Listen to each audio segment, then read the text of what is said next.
Bueno, creo que esto básicamente lo tenemos que centrar primero en el aspecto tan mencionado del famoso plan de austeridad propuesto por Andrés Manuel, bueno, por el virtual presidente electo. Yo le veo tres situaciones muy vinculantes con el área de periodismo, con el área de comunicación, que tienen que ver pues, con el anuncio de la disminución del gasto de publicidad oficial del 50%, la desaparición de las áreas de comunicación social de las dependencias federales. No ignoro qué va a pasar, por ejemplo, con los organismos autónomos, pero bueno, eso también estaría entreveremos. Y la tercera, que bien es vinculante con la Ley General de Comunicación Social, aprobada recientemente por el Congreso y que también ha sido cuestionada y de la cual se está pidiendo su abrogación. El anuncio de Andrés Manuel en este sentido nos está exponiendo el qué, pero no nos está diciendo el cómo, lo cual parecería que es muy prematuro todavía hacer un análisis sobre cómo va a funcionar lo que yo llamaría o denominaría la gran Secretaría de Comunicación de la Presidencia de la República, ya ni siquiera del Gobierno federal. Me parece que sería, en lo personal, un error muy grave eliminar las áreas de comunicación social, porque hay dependencias que están muy especializadas en su información hacia la sociedad, y que incluso ha representado que muchos compañeros reporteros y periodistas se hayan especializado en temas específicos y que, por ejemplo, en el caso de la Secretaría de Energía, si la pretensión es llevársela me parece que es a Campeche, ¿qué va a pasar con los reporteros especializados en el sector energético? ¿Sí? ¿Qué va a pasar entonces con los reporteros que están en Campeche y cómo se van a especializar para ese manejo? Pero el problema tampoco es ese, sino cómo esa secretaría va a dar a conocer la información y cómo la Presidencia de la República, la Supersecretaría de Comunicación de la Presidencia de la República, va a informarle a la sociedad en el momento oportuno y con la especialización adecuada. Además, ¿con qué gente? O sea, ¿quién va a ser el vínculo que va a traer esa información a la Ciudad de México? O obviamente tendrán que tener pues, reporteros, comunicadores o enlaces, pero al final de cuentas pues estaríamos hablando de una utopía o una mentira, en el sentido de que desaparecen las oficinas como tales de comunicación. O sea, sí desaparecerían, pero finalmente tendría que haber enlaces de comunicación, reporteros, fotógrafos, camarógrafos, todo este equipo que hace posible el envío y el manejo de la información correspondiente. ¿Prevés tú un caos informativo en un corto plazo con esta dinámica de entrada? Sí, y de hecho no es tanto que se pueda prever, sino que lo estamos viendo inclusive ya en estos momentos, en donde la única voz cantante, o prácticamente la única voz cantante del virtual presidente electo, pues es él precisamente, ¿no? Y su equipo de colaboradores, incluso que están ya siendo nominados o designados pues para determinadas secretarías, han tenido un papel menos relevante, y cuando lo tienen un poquito más protagónico, como es el caso de la secretaria de la ministra en retiro, Olga Sánchez Cordero, postulada para la Secretaría de Gobernación, hay contradicciones con el mensaje original de Andrés Manuel. Entonces, si esto estamos viendo ahorita, yo no quiero ver qué va a pasar tan solo en el día de la toma de posesión del presidente, del que entonces ya presidente, y después el manejo informativo, ¿sí? ¿Quién va a dictar la línea? ¿Cómo se va a dictar?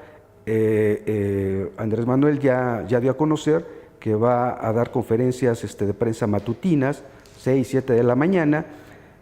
Yo no sé si ese sea el plan de comunicación que tenga estipulado el gobierno, de que el presidente tenga que ser la única voz cantante del gobierno federal, y entonces, ¿qué va a pasar con las demás dependencias? ¿Cómo se va a generar, cómo se va a distribuir la información que vayan generando? No creo que podamos caer en un vacío en el que no se pueda estar informando de lo que hace la Secretaría de Educación, de lo que hace X Secretaría, ¿no? Me preocupa también el tema de qué va a pasar, por ejemplo, con sectores, con organismos autónomos muy especializados, como es el caso del Banco de México y del INEGI, que proveen, si no es diariamente, pero con una frecuencia muy inmediata, información que es de sumo interés para la sociedad y el país.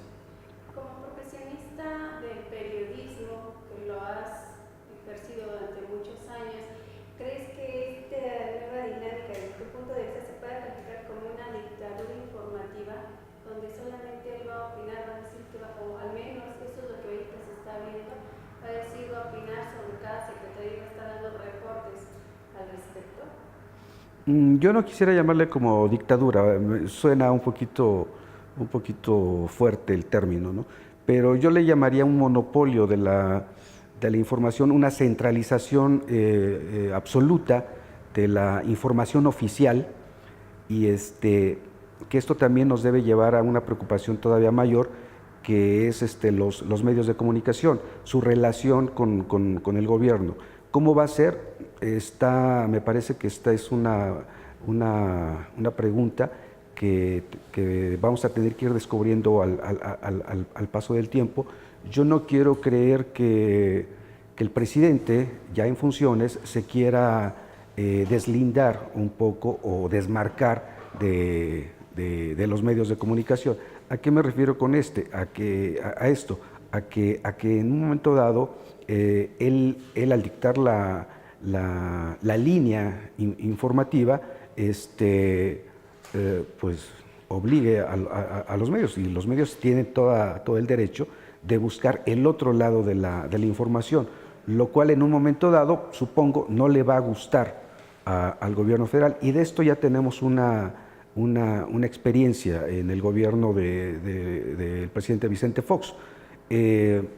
Igual fue inusitado, fue muy aclamado su triunfo, se generaron muchas expectativas al respecto, pero cambió obviamente la relación con los medios de comunicación. Esto también tuvo que ver en cierta forma con la cuestión de la publicidad oficial, y a la que no quiso entrarle mucho el entonces presidente, y finalmente eso originó a que la información que él quería dar a conocer como información importante, trascendente de su gobierno, no se replicara en los medios. De ahí su famoso plan de trabajo, las buenas noticias también son noticias, que finalmente pues tampoco tuvo mucho impacto. El caso ahora de Andrés Manuel es hablar un poquito en un futuro pues un tanto desconocido, porque se ignora cómo se vaya a manejar el aspecto de la comunicación.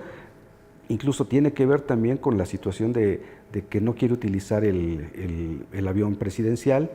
Mi pregunta, y con la experiencia que en algún momento he tenido al respecto, es cómo se van a realizar sus giras, no solo nacionales, sino internacionales. La pregunta sí se le hizo en algún momento, y él dijo, bueno, pues si no alcanzó el avión, pues es que no llegué, ¿no?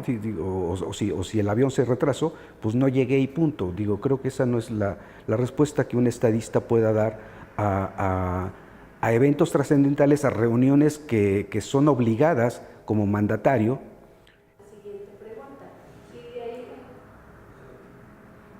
como comentábamos hace ratito, ¿habrá una incertidumbre en el ejercicio del periodista que cubra tan solo la fuente presidencial en una gira de carácter internacional, toda vez que anteriormente existió una logística, una coordinación para que toda la comitiva que acompañaba al presidente en materia informativa pudiese replicar todas las actividades de en el extranjero o incluso a nivel nacional? Bueno, como reporteros hemos estado habituados a ciertas formas, a ciertos manejos. En el caso, por ejemplo, de la fuente presidencial, bueno, es obvio que, por ejemplo, en viajes nacionales, se convoca, bueno, también internacionales, se convoca a los medios, viajan en el avión presidencial, hay toda una logística, como bien citas, de transporte, de traslado, de hospedaje, de sala de prensa, de todo esto para estar presente en todas las actividades del mandatario y tener la facilidad para transmitir en el momento en que surge la información al medio que corresponda. El panorama ahora se vislumbra un poquito, no un poquito, sino muy complejo, porque yo no entiendo cómo va a ser ahora la cobertura de las actividades presidenciales fuera de la Ciudad de México, ¿sí? O sea, por ejemplo, si va a una gira a Chihuahua, ¿cómo se supondría que él va a viajar en un avión comercial? Se supondría que los reporteros van a tener que viajar también en un avión comercial. La única alternativa que yo veo que podría ser viable es la contratación de un vuelo charter. Pero un vuelo charter, volvemos a lo mismo, estás haciendo un gasto extraordinario cuando no tienes la necesidad y cuando tienes los medios aéreos para hacerlo en tiempo y forma. Entonces, ahora veámoslo en un viaje internacional, ya no transatlántico, sino tan solo a Estados Unidos. ¿Cómo van a viajar los reporteros? ¿Cómo los medios van a poder fondear o costear estos viajes de sus representantes? No todos van a tener corresponsales en los lugares a los que vaya el presidente, ¿sí? Entonces, la pregunta es ¿cómo va el presidente en funciones a querer que la información se traduzca hacia los medios? ¿A través de su oficina de prensa exclusivamente? Pues yo creo que entonces estaríamos hablando de una centralización de la información y pues eso tendría que verse con mucho cuidado y con lupa por los riesgos que pudiera representar. ¿Y a qué me refiero en riesgos? A que nos quieran dar a conocer lo que ellos exclusivamente quieren dar a conocer y no lo que uno como reportero, como periodista, ve en el momento en que están sucediendo las cosas o incluso con entrevistas posteriores al evento. Tú dices algo muy importante, dar a conocer lo que solamente él quiere dar a conocer, no lo que uno puede ver como periodista. Actualmente el manejo informativo ha cambiado mucho, de la década de los 90, 2000, actualmente es completamente distinto. Hoy el boom digital nos ha llevado a que haya un sinfín de medios informativos digitales, independientes y no tan independientes. En este orden de ideas, al cerrarse ese apartado informativo, podría verse también, incluso con el cierre de la publicidad, que a algunos les tocaba una migración o un cierre de medios digitales que dependían también del subsidio gubernamental de publicidad. Yo creo que sí va a generar muchos problemas el anuncio de la disminución en el gasto de publicidad oficial. Sí y no. ¿A qué me refiero? Perdón por la ambivalencia.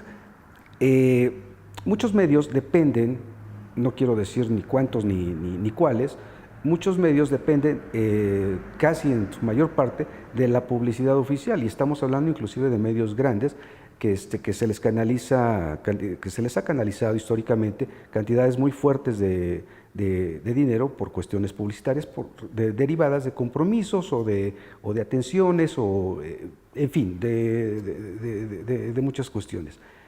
Como bien dices, hay medios nacientes, medios digitales, que de alguna forma han ido surgiendo a raíz de toda esta necesidad de mayores canales de información con una visión totalmente distinta y que también por el profesionalismo que los caracteriza en gran parte, deben de ser tomados en cuenta. El criterio que ahora yo veo que se quiera utilizar, bueno, primero, la disminución. Se habla de que este año el gobierno del presidente Peña habría gastado 4,000 millones de pesos, aunque otras fuentes señalan que anualmente el promedio es de 9,000, pero bueno, ajustémonos a los 4,000.